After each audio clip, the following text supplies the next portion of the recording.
Hello students, myself Varekar A.N. and I am from HM College Karad. Today I am going to teach you a new topic which is from mathematics paper number 1, that is angle and its measurement. It is first topic of mathematics paper number 1, angle and its measurement. नावावरूनच तुम्हाला कळालं असेल टॉपिकच्या angle and it's measurement म्हणजे याच्यामध्ये angles असणार आहेत, त्याचे measurement असणार आहेत. अतिशय सोपा टॉपिक आहे. अँगल ही कन्सेप्ट तुम्ही याच्या आधी स्कूलमध्ये वगैरे शिकलेली आहात.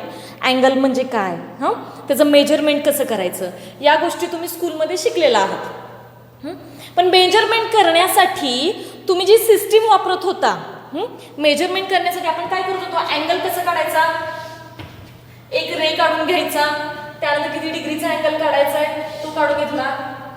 समजा हा आहे अँगल 40 डिग्री. अशा टाईपचे अँगल्स तुम्हाला माहित आहेत. आता याच्यामध्ये अँगलमध्ये सिस्टीम तुम्ही कुठली वापरली मेजरमेंटसाठी, डिग्री. तुम्ही 40 डिग्री म्हणजे सिस्टीम म्हणण्यापेक्षा त्याला युनिट्स असं सुद्धा म्हणू शकतो, त्याला आपण सिस्टीम असं मॅथमॅटिक्समध्ये म्हटलं जातं. सिस्टीम कुठली वापरली, डिग्री. आता हीच डिग्री सिस्टीम आहे, हीच डिग्री सिस्टीम. आता समजा एखादा अँगल बघा, एखादा अँगल तुम्हाला जास्तीत जास्त कुठपर्यंत झालाय तर 360 पर्यंत अँगल, बरोबर. समजा मॅक्झिमम अँगल तुम्ही आतापर्यंत कुठला बघितलाय, 360. म्हणजे समजा क्वाड्रंटल सिस्टीम असेल तरी तुम्ही तर 90, 180, 270, 360. हा जर परत रोटेट होत गेला तर परत 720, राईट. त्यानंतर परत रोटेट होऊन गेला तर 1080 डिग्री. अशा टाईपचे अँगल्स तुम्ही बघणार आहात. आता 1080 डिग्री एखाद्या अँगलचं मेजरमेंट करताना किंवा लिहिताना तो अँगल आहे माझा अँगल व्हॉट इज काय असेल, angle A is equal to 1080 degree असं आपण लिहितो. आता हे लिहिताना 1080 डिग्री हे लिहिताना थोडंसं कसं, एक तर क्वांटिटी पण अशी मोठी वाटते. आता हा नंबर छोटा आहे म्हणून ठीक आहे, हे 180 म्हणजे 1, 2, 3 वेळा रोटेशन झालं. असं जर 7-8 वेळा रोटेशन असेल तर हा नंबर वाढत वाढत जाणार आहे, बरोबर. हा नंबर वाढत वाढत गेला तर तुम्ही त्याचं मेजरमेंट तसंच लिहिणार का मोठ्या ह्याच्यामध्ये. मग ते एका रिडक्टेड फॉर्ममध्ये लिहिण्यासाठी अजून एक सिस्टीम आहे, दॅट इज रॅडियन सिस्टीम. ती रॅडियन सिस्टीम काय आहे, ती सिस्टीमचे आपले प्रॉपर्टीज काय आहेत किंवा कन्वर्ट कसं करायचं, या डिग्रीचं कन्वर्ट रॅडिएशनमध्ये रॅडियन सिस्टीममध्ये कसं करायचं हे आपण या टॉपिकमध्ये बघणार आहोत. It is quiet basic thing. तुम्हाला फक्त रॅडियन सिस्टीममध्ये कन्वर्जन हा पॉईंट तुम्हाला बेसिक आहे, कारण तुम्ही याच्यानंतर जे टॉपिक शिकणार आहात, जे याच्यानंतरचे जे तुम्ही अँगल बघणार आहात, 11th याच्यानंतरचे टॉपिकचे अँगल्स असू दे, 12th याच्यानंतरच्या टॉपिकचे अँगल्स असू दे, ते सगळे अँगल तुम्हाला रॅडियनमध्ये असतील. आता डिग्री सिस्टीम ही थोडीशी कमी होईल तुमच्यासाठी, त्यामुळे ही रॅडियन सिस्टीम अतिशय महत्त्वाची आहे. व्यवस्थित या रॅडियन सिस्टीमकडे लक्ष द्या. आता ही रॅडियन सिस्टीम शिकण्यापूर्वी आपल्याला काही बेसिक पॉईंट्स आहेत जे तुम्हाला झालेले आहेत ऑलरेडी झालेले आहेत, पण तरीही आपण त्याच्यावरती थोडंसं नजर टाकूया. पहिलं म्हणजे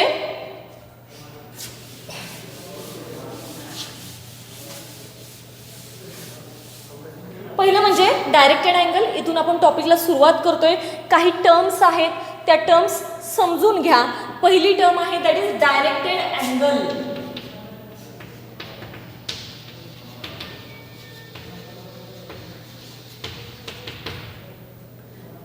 अँगल अँड इट्स मेजरमेंट या टॉपिकवरती CETला वगैरे एखाद दुसरा क्वेश्चन विचारला जाईल, पण JEEला वगैरे विचारण्याची शक्यता अगदीच रेअर आहे. JEEला शक्यतो याच्यावरती क्वेश्चन विचारला जात नाही या टॉपिकवरती. हा टॉपिक अगदी छोटा आहे, कमी वेटेजचा टॉपिक आहे. याच्यावरती जास्तीत जास्त 2 किंवा 3 मार्क्सचा क्वेश्चन विचारला जातो या टॉपिकवरती, त्यामुळे अगदी छोटा टॉपिक आहे. या टॉपिकला जास्त महत्त्व देण्याची गरज नाही. महत्त्वाचा टॉपिक आपण लास्टला घेतलेला डिटर्मिनंट अँड मॅट्रायसिस, तो टॉपिक महत्त्वाचा आहे. त्यामुळे याच्यामध्ये या टॉपिकमधल्या फक्त बेसिक कन्सेप्ट लक्षात घ्या आणि रॅडियन लक्षात घ्या, कारण हे तुम्हाला फ्युचरमध्ये पुढे 12thला वगैरे लागणार आहे. बघा, डायरेक्टेड अँगल आणि या ज्या टर्म्स मी तुम्हाला देणार आहे, या टर्म्ससुद्धा या डेफिनेशन म्हणून विचारल्या जात नाहीत, पण हे काय आहे कन्सेप्ट ही तुम्हाला माहीत असली पाहिजे. Directed angle. आता अँगल हा तुम्हाला कन्सेप्ट माहीत आहे. अँगल म्हणजे काय, एका रेचं दुसऱ्या रेची इन्क्लिनेशन. बरोबर. आता डायरेक्टेड अँगल म्हणजे काय? There is a two rays. Suppose ray O A आणि रे ओ बी हे नोटेशन आहे रे डिनोट करण्याचं. असं का लिहितोय रे ओ ए? कारण इट हॅज अ डायरेक्शन. आपल्याला डायरेक्टेड अँगल पाहिजे. म्हणजे इथं रे ओ ए म्हणजे याची डायरेक्शन समजा असं असेल रे, तर हा इनिशियल पॉइंट ओ असणार आहे आणि हा ए असणार आहे. That is ray O A. Ray O बी म्हणजे काय? तर इनिशियल पॉइंट ओ असणार आहे आणि टर्मिनल पॉइंट बी असणार आहे. याला म्हणायचं इनिशियल पॉइंट आणि याला म्हणायचं terminal point. Initial point, terminal point. आता याच्यामध्ये पण हा इनिशियल रे झाला ओ ए, बरोबर. हा इनिशियल रे झाला ओ ए. पहिल्यांदा इनिशियल रे ड्रॉ केला आपण ओ ए. त्याचं काहीतरी रोटेशन झालं. मी काय म्हणते, काहीतरी रोटेशन झालं. ते रोटेशन हे जे आहे that is with ray O B. O A या रेनी रे ओ बीशी काहीतरी रोटेशन केलं आणि ते रोटेशन आहे ते या डायरेक्शन मध्ये आहे, बरोबर. ते रोटेशन आहे या डायरेक्शन मध्ये आहे. So it is angle. हा अँगल मेजर करताना, डायरेक्टेड अँगल मेजर करताना आपण कसं करणार? A O B. Angle A O B. आणि हे डायरेक्टेड अँगलचं सिम्बॉल आहे. It is directed angle A O B. आता तुम्ही म्हणाल हे काय वेगळं आहे का? नाही, काय आधीची जी तुम्ही अँगलची कन्सेप्ट घेतली तीच बरोबर आहे. पण पूर्वी तुम्ही कसं करत होता? नुसता अँगल जर म्हटलं तर आपण हा अँगल म्हणजे काय म्हणत होतो? It is angle O B O A पण म्हणू शकतो. बी ओ ए पण म्हणू शकत होतो, अँगल बी ओ ए. आणि इथं अँगल ए ओ बी पण म्हणू शकत होतो. ही दोन्ही नावं या अँगलसाठी होतात कधी अँगल फक्त म्हटलं तर. पण जर डायरेक्टेड अँगल जर म्हटलं तर डायरेक्टेड अँगल म्हटलं तर अँगल बी ओ ए होणार नाही. का तर अँगल बी ओ ए म्हटलं तर त्याचा इनिशियल रे कुठला होणार? ओ बी. आणि टर्मिनल रे कुठला होणार? ओ ए. पण ए ओ ए इथे इनिशियल रे कुठला आहे? ओ ए. आणि टर्मिनल रे कुठला आहे? O B. So it is angle A O B. लक्षात आलं अँगल आणि डायरेक्टेड अँगल मधला फरक. डायरेक्टेड अँगल म्हटलं तर रोटेशन कसं होतंय हे महत्वाचं. रोटेशन या पद्धतीनं होतंय. म्हणजे इथून स्टार्ट केली रोटेशनला म्हणून हा इनिशियल आला, हा टर्मिनल आला, म्हणून आपण अँगल लिहिताना ए ओ बी असा लिहिला.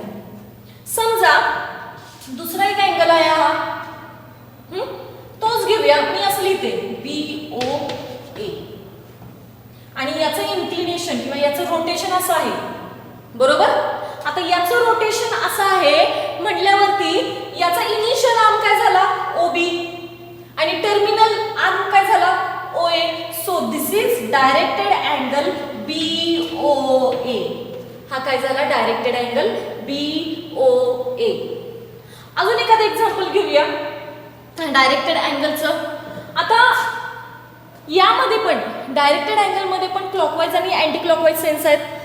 जर हे रोटेशन या पद्धतीने होत असेल याला काय म्हणतो आपण? Clockwise sense, sorry anti clockwise sense, right. Rotation कुठून इथं स्टार्ट होतोय आणि असं मेजरमेंट करतोय आपण, that is anti clockwise sense. Anti clockwise sense असेल तर जे काही मेजरमेंट असेल ते नेहमी काय घ्यायचं? पॉझिटिव्ह घ्यायचं. म्हणजे 30 डिग्री असेल, 40 डिग्री असेल तर +30 +40. आता हेच जर मेजरमेंट क्लॉकवाईज सेन्सनी असेल, फॉर एक्झाम्पल मी याची डायरेक्शन चेंज करते. बघा याचं रोटेशन या टाईपला असेल, याचं रोटेशन असं असेल तर याच्यामध्ये इनिशियल आर्म हा आला, बरोबर, बी ओ. टर्मिनल आर्म आला, बरोबर, ओ ए. मग याचं सेन्स हा क्लॉकवाईज सेन्सनी आहे. So it's measurement is negative. त्याचं मेजरमेंट घेताना हे कसं घ्यायचं? निगेटिव्ह घ्यायचं. म्हणजे -40. 40 समजा डिग्री असेल तर -40. 30 डिग्री असेल तर -30. 50 डिग्री असेल तर -50. हे कधी? घड्याळाच्या दिशेने जर तुम्ही अँगल मेजरमेंट करत असाल, घड्याळाच्या दिशेने जर मेजरमेंट करत असाल तर इट इज निगेटिव्ह. घड्याळाच्या विरुद्ध दिशेने जर मेजरमेंट करत असाल तर इट इज पॉझिटिव्ह. लक्षात आलं? निगेटिव्ह कधी, पॉझिटिव्ह कधी, हे लक्षात आलं? ही कन्सेप्ट तुम्हाला लागणार आहे पुढे. त्यामुळे डायरेक्टेड अँगल आणि त्याची निगेटिव्ह आणि पॉझिटिव्हची एवढंच फक्त डायरेक्टेड अँगलमध्ये लक्षात ठेवण्यासारखी एवढीच गोष्ट आहे.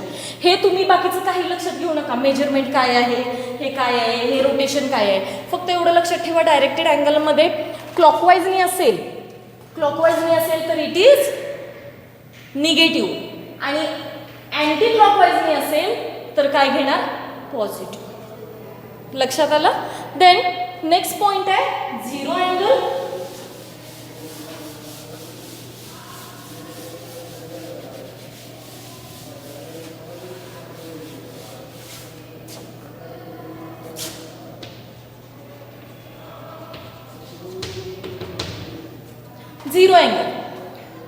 झिरो अँगल हे तुम्हाला माहित आहे. झिरो अँगल म्हणजे काय? तर ज्या अँगलचं रोटेशन किंवा ज्या रेचं रोटेशन हे 0 डिग्री असेल दॅट इज झिरो अँगल. म्हणजे थोडक्यात समजा it is initial ray OA, हा रे आहे इनिशियल रे OA, याचं इन्क्लिनेशन किंवा याचं रोटेशन विथ OB, हा दुसरा रे आहे दॅट इज OB. दोन्हीचं इन्क्लिनेशन किती दिसतंय? काय दिसतंय का? काहीच नाही दिसत आहे. म्हणजे इन्क्लिनेशन किती आलं? 0. So it is zero angle. म्हणजे झिरो अँगल म्हणजे काय? तर इनिशियल आर्म आणि टर्मिनल आर्म जे असतील या दोन्हीचं रोटेशन किती असायला पाहिजे? 0 डिग्री असायला पाहिजे. तर त्याला आपण काय म्हणणार? Zero angle. ही second concept. Then one rotation angle.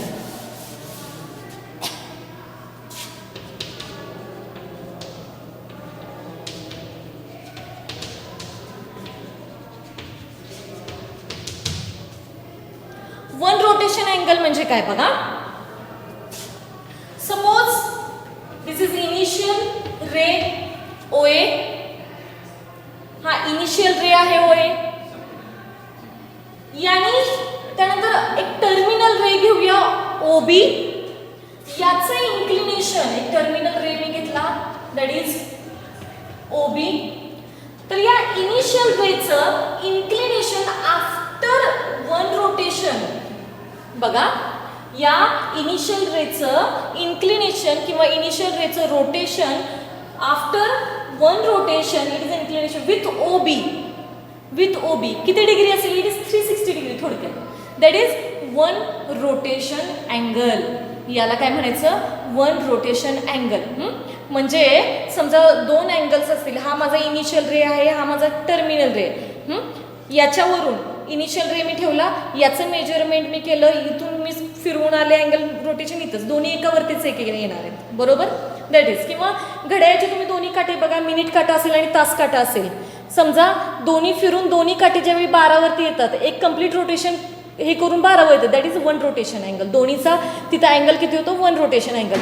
One rotation angle हा नेहमी किती असणार आहे? 360 डिग्री, कारण तिथं कम्प्लीट रोटेशन होतं त्याचं.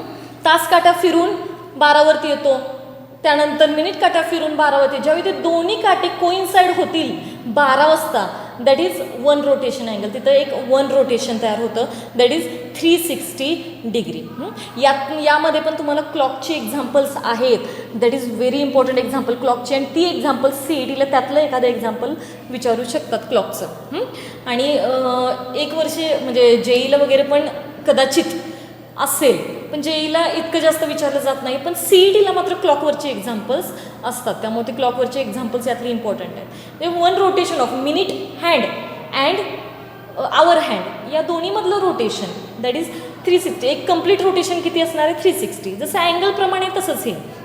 त्यासाठी ह्या कन्सेप्ट आपल्याला शिकायचे आहेत. One rotation angle. आता हे तुम्हाला माहीत नाही असं नाही आहे, हे तुम्हाला क्लिअर होऊ शकतं वन रोटेशन अँगल, पण हे शिकायचं कशासाठी? आपल्याला त्या कन्सेप्ट क्लिअर होण्यासाठी, CETसाठी शिकायचं आहे आपल्याला. Then next straight angle.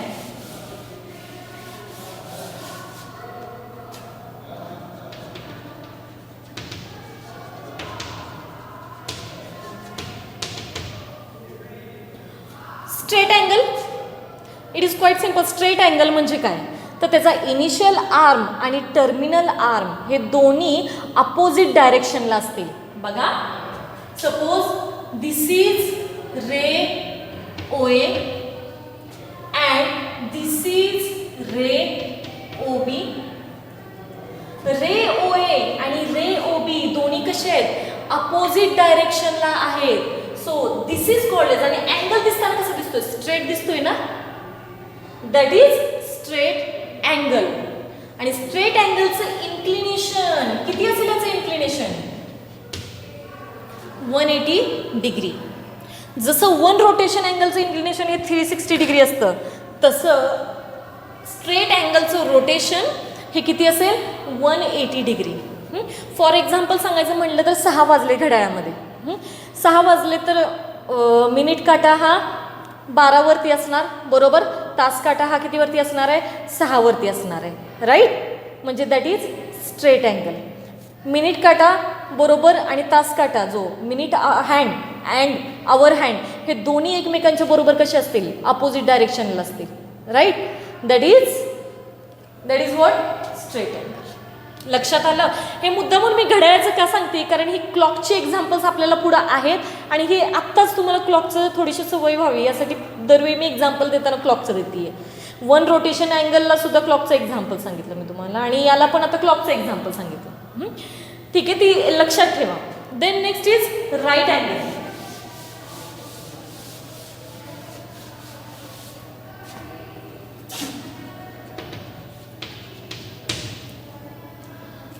Right angle 1/4 of the one rotation angle. One rotation म्हणजे किती? राईट अँगल म्हणजे काय? It is 1/4 of the one rotation angle. एका रोटेशनच्या 1/4. आता एक रोटेशन म्हणजे किती? 360 डिग्री, आणि त्याच्या किती? 1/4. त्याच्या 1/4 म्हणजे किती आला? 90 degree. That is right angle.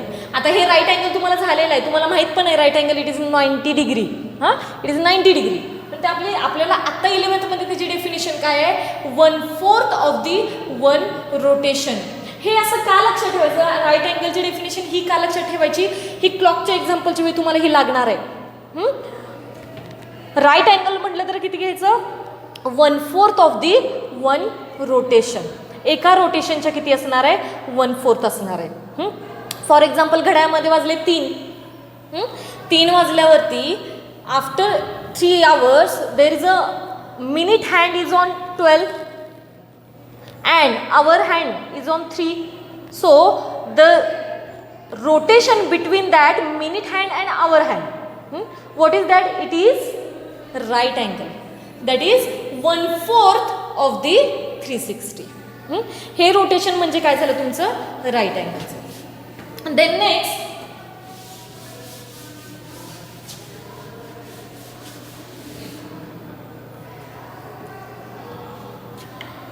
quadrantal angle.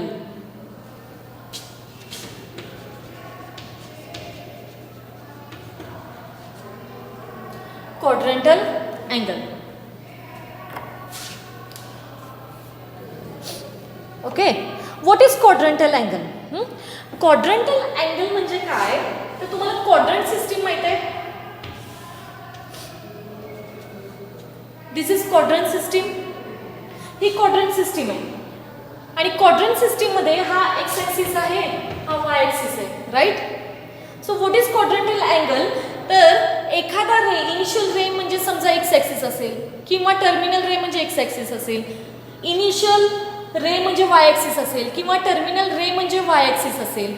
Initial ray आणि टर्मिनल रे या दोन्हीचं एकमेकांशी होणारं inclination, initial ray that is X axis and Y axis, किंवा एक्सचं स्वतःशी किंवा वायचं स्वतःशी होणारं inclination, that is quadrantal angles. That means what are the quadrantals angles? मग एक्सचं एक्सशीच होणारं इन्क्लिनेशन अँगल किती असेल? 0 डिग्री. एक्स या पॉझिटिव्ह वाय ॲक्सिसशी होणारं इन्क्लिनेशन किती असेल? 90 डिग्री. आधी एक्सचं इन्क्लिनेशन घेतोय. एक्स या निगेटिव्ह इथं वाटल्यास एक्स डॅश करूया, इथं वाय डॅश करूया, म्हणजे लक्षात येईल. या एक्स डॅशची असणारं इन्क्लिनेशन दॅट इज 180 डिग्री. या एक्स याच्याशी असणारे inclination Y dash that is 270 degree.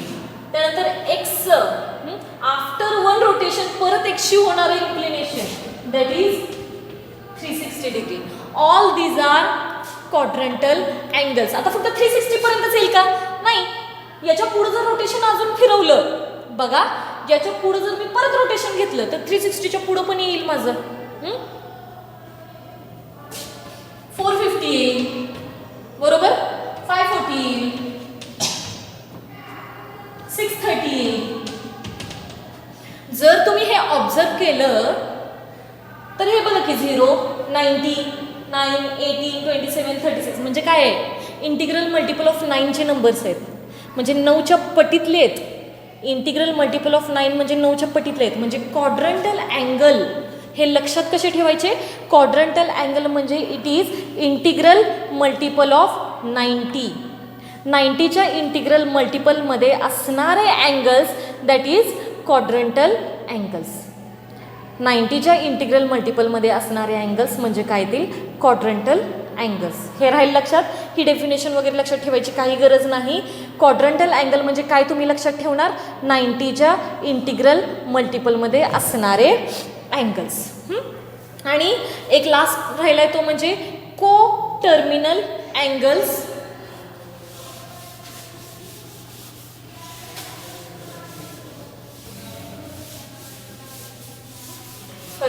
को टर्मिनल अँगल थोडीशी मोठी कन्सेप्ट आहे, त्यासाठी आपल्याला भरपूर वेळ लागेल. मग बघा आजच्या लेक्चरमध्ये आपण काय काय बघितलं. पहिलं म्हणजे बघितलं डायरेक्टेड अँगल. डायरेक्टेड अँगलमध्ये तुम्ही काय लक्षात ठेवणार? क्लॉकवाईज सेन्सनी जर मेजरमेंट केलं तर निगेटिव्ह घ्यायचं, अँटी क्लॉकवाईज सेन्सनी जर मेजरमेंट घेतलं तर पॉझिटिव्ह घ्यायचं. त्यानंतर दुसरा बघितला तुम्ही कुठला? One rotation angle. One rotation अँगलमध्ये अँगल किती असतो? 360 डिग्री. त्यानंतर तुम्ही कुठला बघितला? Straight angle. स्ट्रेट अँगलमध्ये रोटेशन किती असतं? 180 डिग्री. त्यानंतर तुम्ही बघितलं झिरो अँगल. झिरो अँगल म्हणजे दोन रेचं इन्क्लिनेशन किती असणार आहे? 0 डिग्री. त्यानंतर बघितलं आपण राईट अँगल. राईट अँगलमध्ये इन्क्लिनेशन किती असणार आहे? 90 डिग्री. आणि लास्ट आपण हा कुठला बघितला? Quadrantal angle. क्वाड्रंटल अँगल म्हणजे काय? Integral multiple of 90. 90च्या पटीतले angles that is quadrantal angles. Thank you.